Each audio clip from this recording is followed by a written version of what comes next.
ओम सच्चिदानंद रूपाय विष्णुत्पत्त्यादिहेतवे तापत्रय विनाशाय गोविंदाय नमो नमः। ओम कृष्णाय वासुदेवाय हरये परमात्मने प्रणतक्लेशनाशाय गोविंदाय नमो नमः। नमस्कार, स्वागत है आपका आचार्य वाणी में। मैं आचार्य डॉक्टर विक्रमादित्य आपके साथ हूँ। आज का विषय हमारा है वृश्चिक राशि वालों के लिए 28 तारीख के लिए हम बात करें तो शनिवार का अवसर, एकादशी तिथि है। बड़ी देव योग से बड़ा सुंदर योग बना है। पिछली बार से 2 एकादशियां, जो पिछली एकादशी भी शनिवार के दिन पड़ी थी और ये एकादशी भी शनिवार के दिन पड़ गई है। यानी आश्विन मास के कृष्ण पक्ष की जो एकादशी है वो भी शनिवार को पड़ रही है। शनि महाराज इन दिनों वक्री चल रहे हैं, तो शनि को मनाने के लिए भी सुंदर स्थिति है। थोड़े से तिल लेकर पीपल पर अर्पित करने का प्रयास करें। शनि को मनाएं, सदा सुख पाएं। शनि के निमित्त विशेष तौर पर बड़ा सुंदर रहेगा। कोई भिक्षुक हो उसको भोजन करा दीजिए, गरीबों को भोजन करा दीजिए। दिव्यांग जहाँ स्थान हो वहाँ जाके भोजन कराने की व्यवस्था बनाएं। एक तो पितरों के निमित्त तर्पण का भी सुंदर रास्ता बनेगा, पितृ भी शांत होंगे और अपने हाथ से कुछ न कुछ पुण्य कार्य भी हो जाएगा। ये बड़ा सुंदर है, तो उसको अवश्य तिथि का लाभ लेते हुए आपको कार्य करने का प्रयास करना चाहिए। योगा ग्रहों का योगा योग तो हमने आपको समझाने का प्रयास ही किया, किस प्रकार के योग बन रहे हैं। यदि 29 तारीख की हम बात करें तो 29 तारीख को द्वादशी तिथि है और ग्रह नक्षत्र परिवर्तन कर आपके लिए बड़ा सुंदर योग बनाते दिखाई दे रहे हैं। आपके कार्यों में विजय प्राप्त करने के, सफलता प्राप्त करने के, कर्म के अनुसार से फल प्राप्त होने के योग बनते दिखाई दे रहे हैं।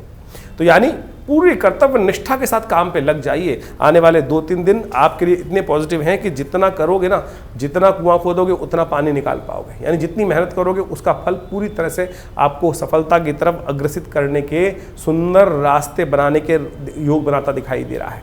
सन्यासियों के निमित्त भी श्राद्ध इस दिन किया जाता है। द्वादशी का जो श्राद्ध होता है वो सन्यासियों के निमित्त होता है, जो विशेष तौर पर घर परिवार छोड़ गए, अपना श्राद्ध स्वयं कर गए, उसके बाद जीवन चला रहे हैं, लेकिन उनके निमित्त भी उनका पता भी नहीं कब क्या होता है, कहाँ चले गए। हमारे कहा गया है कोई व्यक्ति घर से चला जाए तो उसके निमित्त भी श्राद्ध करना चाहिए। तो सन्यास जिन्होंने ग्रहण कर लिया है, बहुत सारे लोग घर में ऐसे होते हैं, तो उन आत्माओं के लिए भी, उन सन्यासियों के लिए भी श्राद्ध इस दिन करने के लिए शास्त्र में कहा जाता है। तो एक ब्राह्मण को बुलाकर कुछ भोजन करा दिए। सन्यासी जहाँ दिखाई दे जाए, जो महात्मा इत्यादि दिखाई दे जाए, श्रद्धा के साथ। देखो एक बात समझना कि ऐसे कोई दिखाई नहीं था किसके जीवन में, ये भगवान की कृपा ही हुई तभी संतों से दर्शन होते हैं। तो संत इत्यादियों को भोजन कराना, उनकी सेवा करना इस दिन बड़ा संतोष वर्धक कार्य हो सकता है, बड़ा सुंदर कार्य हो सकता है। अवश्य इसको करने का प्रयास कीजिएगा। ये तिथि बड़ी सुंदर है। 30 तारीख के लिए हम बात करें, सोमवार का अवसर, त्रयोदशी, और इस दिन त्रयोदशी का श्राद्ध किया जाएगा। साथ साथ सोम प्रदोष का योग भी बना हुआ है। शाम के समय त्रयोदशी विद्यमान है, शुद्ध रूप से त्रयोदशी तिथि और सोमवती त्रयोदशी, ये बहुत सुंदर योग है। ग्रह नक्षत्रों के दृष्टिकोण से आपके राशियों के अनुसार से जो प्रभाव बन रहा है वो बड़ा अच्छा बनता दिखाई दे रहा है। चंद्रमा के बिल्कुल सम्मुख शनि महाराज बैठे हुए हैं। बृहस्पति महाराज पूरी तरह से आपकी राशि के अनुसार से इस वक्त आपके लिए आपके ऊरा को अच्छा करते दिखाई दे रहे हैं। मेहनत का फल प्राप्त होने के सुंदर आपकी राशि के अनुसार से योग बनते दिखाई दे रहे हैं। सोम प्रदोष के दिन देखिए एक सुंदर उपाय करने का प्रयास करें। चंद्रमा बहुत जल्दी बदलते हैं और मन की स्थिति बहुत जल्दी परिवर्तित हो जाती है। मन के साधने से ना समस्त कर्म सुंदर रूप से बन जाते हैं। और चंद्रमा की बड़ी विचित्र स्थिति रहती है, मन का कारक है और ये बहुत जल्दी बदलता है। ग्रहों के अंदर सबसे तेज कोई बदलता है तो चंद्रमा ही बदलता है। और देव योग से सुंदर योग बना है सोमवती, विशेष में त्रयोदशी का योग, सोम प्रदोष का योग बन गया है। सोम प्रदोष का योग जो होता है मन को साधने के लिए, भगवान शिव की कृपा प्राप्त करने के लिए, स्वास्थ्य में यदि कोई कष्ट चल रहा है तो उसको ठीक करने के लिए बड़ा अद्भुत है। तो शाम के समय भगवान शंकर का सुंदर रुद्राभिषेक करें। यदि आप नहीं कर पा रहे हैं तो आश्रम पे सुंदर उन सब कर्मों के निमित्त व्यवस्थाएं रहती हैं, समय समय पर सुंदर कार्य चलते रहते हैं। आप सब अपने निमित्त इन समस्त कार्यों में आश्रम के साथ जुड़कर, विवेकानंद योगाश्रम आपके लिए सदा बहुत सारे कार्य करने की समय समय पर योग बनाता रहता है। तो आप सब विवेकानंद योगाश्रम से सादर जुड़े। और श्राद्ध के संबंध में भी बहुत सारी विशेष बातें हैं, वो भी आप जानने का आपको प्रयास करना चाहिए। हम उन सब की विवेचना भी उपस्थित कर रहे हैं आपके सामने। तो जैसा भी आपने सुना, पूरा सिलसिलेवार तरीके से आपकी राशियों में किस प्रकार का योगा योग बनता दिखाई दे रहा है। इसके साथ साथ हमने आपको विशेष तौर पर बताया श्राद्ध के बारे में। श्राद्ध भारतीय संस्कृति का एक ऐसा विषय है जिसको कहा जाता है श्रद्धा का समर्पण। श्राद्ध का नाम ही श्रद्धा के समर्पण से बना है और भारतीय सनातन संस्कृति का एक ऐसा अद्भुत विभाग है कि जिसको हम समझ लेते हैं कि मृत्यु एक जीवन का अंत है। देखिए, मृत्यु एक जीवन का चक्र है, जन्म मृत्यु। इस संसार में न तो जन्म का चक्र कभी समाप्त होता है, ना मृत्यु का चक्र कभी समाप्त होता है। पुनरपि जन्म पुनरपि मरणम शास्त्र में कहा गया है और आदि शंकराचार्य जी ने इसको प्रतिपादित भी किया है कि हम बार बार जन्म लेते हैं और बार बार मृत्यु को प्राप्त होते हैं। तो इसलिए ये जो हम सोच के आते हैं कि एक बीज को डाला, उसके बाद समाप्त हो गया बीज, उसके बाद जीवन की लीला समाप्त, उसके बाद कुछ नहीं, मृत्यु के बाद भी आगे बहुत कुछ है, पुनरपि जननम। ये बात सैद्धांतिक तौर पर सत्य के रूप में शास्त्र में प्रतिपादित की गई है। श्राद्ध उसका वास्तविक तौर पर प्रमाण है, ज्योतिष उसका वास्तविक तौर पर प्रमाण है कि हम पुनर्जन्म में विश्वास करने वाले लोग वास्तविक तौर पर भारतीय संस्कृति का एक वैज्ञानिक स्वरूप है ज्योतिष।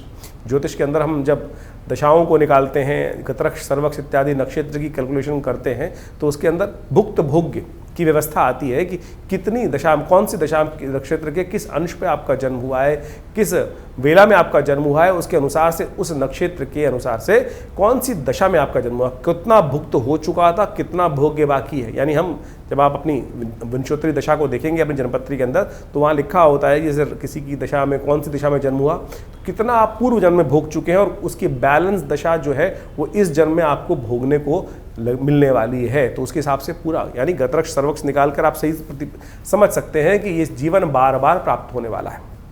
तो उसी प्रकार से और पुनर्जन्म जो है वो इतनी जल्दी होता नहीं है, हमारे यहाँ शास्त्र में कहा गया है। बहुत सारे लोग भ्रांति के रूप में इस कथाओं को सुना देते हैं कि व्यक्ति की मृत्यु हुई, जीवन समाप्त हुआ और कुछ ही दिनों में उसका पुनर्जन्म प्राप्त हो गया। लेकिन शास्त्र प्रतिपादित करता है कि हर व्यक्ति को अपने, देखो 1 वर्ष तक तो आपको प्रेत योनि में ही रहना है जीवन समाप्त होने के बाद। जब तक आपकी उन्मासिक श्राद्ध पूरे नहीं हो जाएंगे, यानी 1 वर्ष तक, 1 वर्ष के बाद ही व्यक्ति प्रेत योनि से निकलकर पितृ योनि में जाता है। तो उस 1 वर्ष के अंदर तो प्रेत योनि होनी है, तो इतनी जल्दी पुनर्जन्म होना ही नहीं है। तो इस बात को हम समझें कि श्राद्ध किनको करना है किनको नहीं करना, ये तो भेद हो ही नहीं सकता। क्या स्त्री, क्या पुरुष, क्या छोटा, क्या बड़ा, हर कोई अपने दिवंगत आत्माओं की आत्म शांति के लिए श्राद्ध कर सकता है। जब हम श्राद्ध करते हैं तो वे देवताओं का श्राद्ध करते हैं, ऋषियों का श्राद्ध करते हैं। सप्त ऋषियों का श्राद्ध के साथ साथ हम ब्रह्मा, विष्णु, महेश इत्यादि समस्त ऋषिगण का भी श्राद्ध करते हैं, अवतर्पण इत्यादि करते हैं ना साथ में। तो इस बात को समझे, कोई भी किसी के निमित्त श्राद्ध कर सकता है। तो श्राद्ध इत्यादि श्रद्धा का समर्पण तो कहीं भी किया जा सकता है ना। तो आज बहुत सारे लोग कहते हैं कि भाई बड़े भाई कर लेंगे, छोटे भाई नहीं करेंगे, भाई कर लेंगे, स्त्रियां बहनें नहीं कर सकती। अरे कोई भी कर सकता है। राम की जब भगवान रामायण के अंदर इस कथा को बड़ी सुंदर तरीके से कहा गया है कि भगवान राम जब गया पहुँचे और उन्होंने वो श्राद्ध कर्म करने के लिए लक्ष्मण जी को हाट भेजा, दुकान में भेजा कि सामान लेके आओ, कि व्यवस्था करो, श्राद्ध करना है। और जब वो नहीं पहुँच पाए समय से, तो भगवान राम स्वयं लक्ष्मण जी को देखने गए, तब तक श्राद्ध का मुहूर्त ना निकल जाए, भगवती ने स्वयं वो श्राद्ध कर्म पितरों के निमित्त किया। तो जब सीता जी कर सकती हैं श्राद्ध स्त्री होते हुए, तो आप ये किस बात भ्रांति में बसे हुए हैं कि नहीं केवल पुरुष ही श्राद्ध कर सकते। शास्त्र, भारतीय संस्कृति स्त्री पुरुष में कोई भेद नहीं मानता है। ये बात हमको अच्छे से समझ लेनी चाहिए। कुछ लोगों ने इनको अनेक प्रकार से उपस्थित करने का प्रयास किया। वो मति भ्रम हो सकता है, व्यक्तियों के ज्ञान के ऊपर समस्या हो सकता है। लेकिन जो मैं कथा में आपके समक्ष उपस्थित कर रहा था कि भगवान राम की अनुपस्थिति में भगवती सीता ने स्वयं पितृ इत्यादि यानी दशरथ इत्यादि जी का श्राद्ध करने के लिए गया में सुंदर व्यवस्था बनाई। तो आप भी कोई चिंता ना करें इस बात को, विशेष तौर पे हमें अपने पितरों के निमित्त श्राद्ध करना चाहिए। कई लोग ऐसा कह देते हैं गया का नाम आया है तो हम गया में जाके पिंड छुड़ाया है, उसके बाद आगे करने की आवश्यकता नहीं है। अरे वहाँ के महात्म्य वर्णित है कि इतने सुंदर स्थल है कि यहाँ पर पितृ को मोक्ष प्राप्त करने का सुंदर रास्ता बन जाता है, उसकी आवश्यकता नहीं होती। लेकिन ये तो आपका श्रद्धा का समर्पण है। जब तक आप हैं तब तक अवश्य अपने पितरों के निमित्त 3 पीढ़ी तक पिता, पितामह, परपितामह यानी 3 पीढ़ी तक अवश्य हमको अपने समस्त लोगों का श्राद्ध करने की कार्य करने का अवश्य प्रयास करना चाहिए। मध्याह्न काल शास्त्र के लिए सबसे श्रेष्ठ है। यानी जिस तिथि को मध्याह्न काल में हो, उस तिथि जो मध्याह्न काल में जो व्यापनी हो उस तिथि, उसी में उस दिवंगत आत्मा जो गए हैं उनका श्राद्ध किया जाना चाहिए। यदि आपको ज्ञात है कि किस समय उनका गंतव्य हुआ, उस समय प्रत्यक्ष रूप से कौन सी तिथि विद्यमान थी, उस तिथि में चाहे कृष्ण पक्ष है चाहे शुक्ल पक्ष है, तो इन श्राद्ध आश्विन के श्राद्ध के समय में पितृपक्ष के दौरान उनका अवश्य तर्पण। और श्राद्ध में क्या क्या करना चाहिए, वैसे तो विधान बहुत लंबा चौड़ा है, जितना आप कर सकते हैं। गायत्री जप अवश्य करें, तर्पण अवश्य करें, पिंडदान अवश्य करने का प्रयास करें। तर्पण इत्यादि के साथ साथ गायत्री का जप कर सकते हैं, गायत्री का यज्ञ कर सकते हैं, ब्राह्मण को भोजन करा सकते हैं, गऊ के ग्रास निकाल सकते हैं, चींटी, भुक्षुक, कौआ, काग इत्यादि के लिए अवश्य कुछ भोज्य पदार्थ, श्वान के लिए भोज्य पदार्थ अवश्य निकालने का, ये बलि अवश्य करने का प्रयास करना चाहिए। ये शास्त्र में विधात वर्णित है। तो अवश्य हमें सबको जितना हो सके, कोई ब्राह्मण नहीं मिल रहा है, ब्राह्मण मिल जाए तो बहुत अच्छी बात है, नहीं तो गऊ के निमित्त एक प्लेट में खाना लगाया, भोजन किया, उनका तर्पण करते हुए साथ साथ उनको समर्पित करने का प्रयास करें। और कोशिश ये करें अवश्य श्राद्ध के साथ, नहीं व्यवस्था हो पा रही तो कोई चिंता नहीं, आप 2 केले भी दान कर देंगे तो भी आपके पितृ आपको आशीर्वाद। बहुत सारे लोग पितृ दोष से समस्या उत्पन्न कर लेते हैं कि पितृ दोष हो गया कुंडली में। अरे पितृ दोष नहीं होता, पितृ ऋण हो सकता है। आप अपना कर्म नहीं करोगे तो पितृ ऋण के रूप में आपके जीवन में वो भार चढ़ता चला जाएगा, ब्याज दर ब्याज के रूप में आपके जीवन में वो ब्याज दर ब्याज, वो ऋण चक्रवर्ती ब्याज की तरह परेशान कर सकता है। लेकिन पितृ आपसे रुष्ट हो, ये बड़ी विचित्र बात लगती है कि पितृ रुष्ट हो गए। बहुत सारे लोग बोलते हैं पितृ रुष्ट। अरे माता पिता किसी से कभी रुष्ट हो सकते हैं क्या? ये सोचें कैसी विडंबना हमने डाल दी कि पितृ, लोग कह देते हैं ज्योतिषी जन्मपत्री दिखाने के पास गए और उसने भ्रांति मन में उत्पन्न कर दी कि आपके तो पितृ रुष्ट हैं। अरे पिता माता पिता किसी से रुष्ट नहीं होते, आप उनका उपहास भी कर दो तब भी वो तो, लेकिन दोष है, वो इस प्रकार का दोष है कि वो आपको प्रकृति माफ नहीं करती। आपको पितृ आपके रुष्ट होना, लेकिन प्रकृति आपको उस जो आपने गलत कर्तव्य किया है वो ऋण, वो भार आपके ऊपर अवश्य चढ़ जाएगा, वो आपको ध्यान रखना चाहिए। तो ये बात प्रकृति के दत्त है। तो आप एक बात ऐसे समझे कि कोई पिता, किसी व्यक्ति ने, बालक ने पिता का उपहास भी कर दिया तो शायद पिता उनको माफ कर देंगे, लेकिन वो प्रकृति जो है, वो कर्म का सिद्धांत जो है वो आपके ऊपर भार के रूप में विद्यमान हो जाएगा। उससे हमें समझना चाहिए। एक छोटा बच्चा यदि पिता के ऊपर खेल रहा हो, पिताजी के ऊपर कुछ विष्टाबित कर देगा तो क्या पिता रुष्ट हो जाते हैं?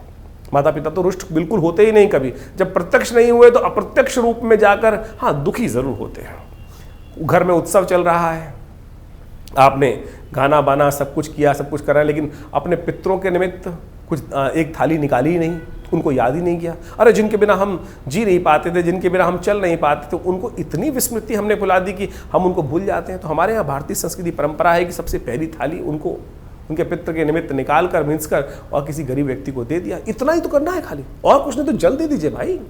हर नित्यपति तर्पण यही नहीं श्राद्ध के अवश्य करें, पितृ निमित्तिक श्राद्ध बोला गया है। निमित्तिक श्राद्ध, शास्त्र में 12 प्रकार के श्राद्धों का वर्णन आता है। और जो पावर्ण्य श्राद्ध इस वक्त हम पर्व में कर रहे हैं, पक्ष में कर रहे हैं, वो पावर्ण्य श्राद्ध के अंतर्गत आता है।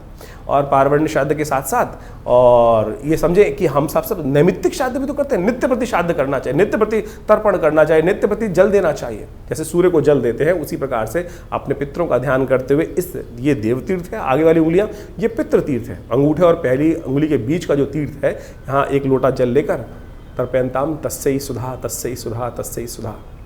यदि स्त्री है तो तस्मै सुधा और पुरुष है तो तस्मै सुधा तस्मै सुधा तस्मै सुधा। ये 2 देवियों का प्रादुर्भाव किया गया है ब्रह्मा जी के द्वारा। स्वाहा नाम की देवी यज्ञ की आहुति देवता तक पहुंचाती हैं और स्वधा नाम की देवी आपके द्वारा अर्पित किया गया जो जल इत्यादि है, भोज्य पदार्थ इत्यादि हैं, वो आपके पितरों के तक पहुंचाती हैं। तो इसको अवश्य करने का प्रयास करना चाहिए। हमने विवेकानंद योगाश्रम में एक विशेष व्यवस्था करी है कि इन पितृपक्ष के दौरान में यदि आप घर में किसी कारण से नहीं कर पा रहे हैं या कर पा रहे हैं, पूरी विधि नहीं हो पा रही है, गायत्री यज्ञ नहीं हो पा रहा है, तो हम आश्रम से संपर्क साध सकते हैं। आश्रम में पूर्ण व्यवस्था है, पूरा दिन यज्ञ की सुंदर व्यवस्था रहती है। नित्य प्रति 8 घंटे यज्ञ किया जाता है। तो अपने पितरों के निमित्त गायत्री का यज्ञ, तर्पण, ब्राह्मण भोजन इत्यादि समस्त प्रकार से करने की व्यवस्था रहेगी। आप अपने यदि किसी कारण से नहीं हो पा रहा है तो विवेकानंद योगाश्रम से फोन संपर्क साध कर आप अपने समस्त पितरों के निमित्त तर्पण इत्यादि, ब्राह्मण भोजन इत्यादि, गायत्री यज्ञ इत्यादि की सुंदर व्यवस्था, गौग्रास की सुंदर व्यवस्था करने के लिए सुंदर आश्रम संपर्क साध सकते हैं। आश्रम में गौशाला भी है, सब कुछ व्यवस्था पूर्ण विधि के साथ की जाएगी। तो आप सब इन सब श्राद्धों में ऐसा ना करें कि हम सब लोग केवल ये परिपाटी भूल जाते हैं। बहुत सारे लोग तो क्या नई गाड़ी नहीं खरीदेंगे, नए वस्त्र नहीं खरीदेंगे, नया कुछ और समस्याओं कर देते, इतना करके बस छोड़ देते हैं। अरे ये सब तो बहुत भौतिक चीज़ें हैं। मुझे बताइए, आपके नए वस्त्र खरीदने से आपके पितृ रुष्ट होंगे या आप प्रसन्न होंगे? आपके पिता माता पिता आपकी तरक्की को देखकर, आपकी नई गाड़ी को देखकर अरे प्रसन्न ही होंगे भाई। ये कहाँ से व्यवस्था चल गई कि केवल गाड़ी नहीं खरीदना, चाँद चल रहे हैं गाड़ी नहीं खरीदेंगे, और फिर नई जनरेशन आती है उनको आप समझा नहीं पाते हैं। तो समझे ये चीज़ नहीं है। वासना युक्त जीवन, हमको ये बात ध्यान रखनी है कि वासना युक्त जीवन में नहीं, संयमित जीवन जीते हुए उनको भी याद, उनका श्रद्धा का समर्पण करते हुए हम अपनी आपके सुंदर सौंदर्य जीवन से, आपके आगे बढ़ते हुए जीवन को देखकर आपके प्रति कतई आपसे अप्रसन्न नहीं हो सकते, दुखी नहीं हो सकते। इन सब भ्रांतियों को हटाने का प्रयास करें। आप नए वस्त्र घर में लाएंगे तो अपने पिता के निमित्त भी कुछ लेके आइए ना। हमारे एक मिलने वाले थे, उनकी मृत्यु हो गई और उन्होंने स्वयं आके कहा कि वो जब चले गए तो पंडित जी के लिए कपड़े लाने थे उनको, तर्पण उनकी श्राद्ध कर्म के दिन, तो वो जो स्त्री थी थोड़ी हल्की क्वालिटी के कपड़े ले आई। जब वो पंडित जी को दे रही थी तो उसके बाद ऐसा हुआ कि वो दिवंगत आत्मा ने आकर स्वयं बोला, क्या मैं इतना पैसा समृद्धि छोड़ के गया था, क्या मेरे निमित्त तुम अच्छे वस्त्र भी दान नहीं कर सकते? यही ऐसी ही कथा रामायण में मिलती है। कहा जाता है कि भगवान राम जब अपने पिता के श्राद्ध करते हुए ब्राह्मण भोजन करा रहे थे तो भगवती को उन्होंने बाहर बुलाया, वनवास की स्थिति थी, भगवती नहीं आई बाहर, तो भगवान राम ने ब्राह्मण जी को भोजन कराने के बाद उसके बाद उनसे पूछा भगवती से कि आपको बुलाया, आप आई नहीं? बोले जब आप भोजन करा रहे थे तो मैं साक्षात देख रही थी कि यहाँ पर स्वयं हमारे पितृ उसी रूप में विद्यमान हैं और उनको भोजन करा रहे हैं आप, तो मैं उनको इस अपनी सन्यासी अवस्था में बाहर आकर, सन्यासी वल्कल वस्त्र धारण करे हुए इस अवस्था में आकर उनको दुखी नहीं करना चाहती थी। तो सोचे ये साक्षात इतनी सुंदर कथा शास्त्र में वर्णित है कि हम जो ब्राह्मण को भोजन करा रहे हैं वो साक्षात वही है कि पितृ हमारे घर आकर उसको ग्रहण कर रहे हैं। ये है श्रद्धा का समर्पण। आप ये सोच के बैठे ब्राह्मण भोजन करा रहे, टाइम बार बार देखे जा रहे हैं, कब जाएंगे पंडित जी, कब कितना खाएंगे, कितनी रोटी खाएंगे, ये स्थिति मन में ना रखें। श्रद्धा का समर्पण पूर्ण श्रद्धा के साथ सोचें। आपकी जब पितृ ऋण चढ़ता है ना, जब नहीं आप निवृत्त होते हैं तो कितना भार, जीवन में चलते चलते व्यवसाय में कष्ट, कुछ ना कुछ चलते हुए गलती हुई गाड़ी रुक जाती है, अनेक प्रकार की जो समस्याएं जीवन में उत्पन्न हो जाती है, समझ में ना आ रहा हो तो कहीं ना कहीं सोचना, क्या आपने पितृ ऋण से निवृत्ति का मार्ग सोचा है? ये श्राद्ध जो है ये वर्ष में जो 16 दिन का दिन आते हैं ये इसीलिए है कि अपने पितरों को याद रखो। वैसे तो नित्य प्रति करना चाहिए, तो आप इस विज्ञान को, इस अध्याय को सही रूप से समझने का प्रयास करें। हमारा इस चैनल के माध्यम से इन सब विज्ञानों को आपके समक्ष उपस्थित करने का ही एक प्रयास है। और विवेकानंद योगाश्रम इन समस्त कर्मों में आपके साथ रहता है। भी आने वाले दिनों में बड़े विशेष तौर पर नवरात्र आने वाले हैं और नवरात्रों में भी बहुत विशाल यज्ञ माँ भगवती के सानिध्य में वहाँ रहेगा, उसमें भी आप जुड़िएगा। धन्यवाद, नमस्कार।